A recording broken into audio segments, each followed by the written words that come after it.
let's take a moment and talk about mapping our values. Mapping our values is essentially breaking down an entire image into the 5 different values of the value scale we are going to use. So we are going to look for values that are closest to 1, values closest to 2, 3, 4, 5, and so on. And we're going to break them down by giving them kind of an organic outline or shape.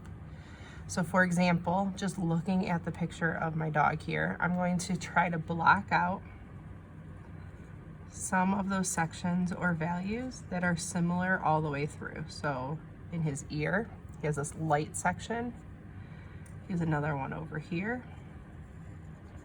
And there might be some areas that bleed into it. I'm going to leave really small areas part of it, but if I have some bigger chunks, I'm going to break them down similar to this one. So what I'm going to do first is come through and break down those values just by outlining them. This takes a little bit of time. You can do this, by printing it out first, or you can do it kind of while you draw it out onto your paper. The easiest would be to print it out first. You're going to take your time and map it out.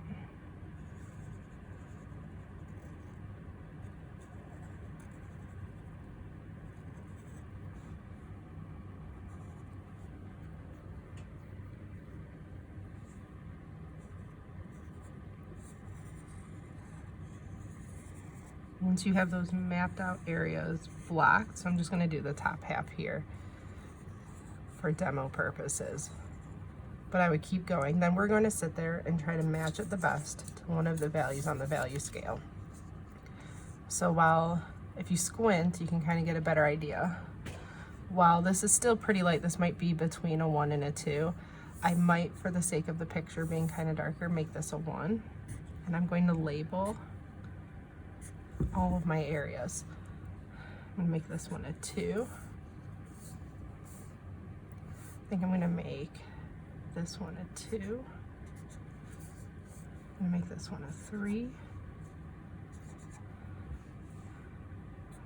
4, and then 5 should be your very darkest areas. So for example, in his nose, I have some 5s. I might do 5 around the tops of his ears.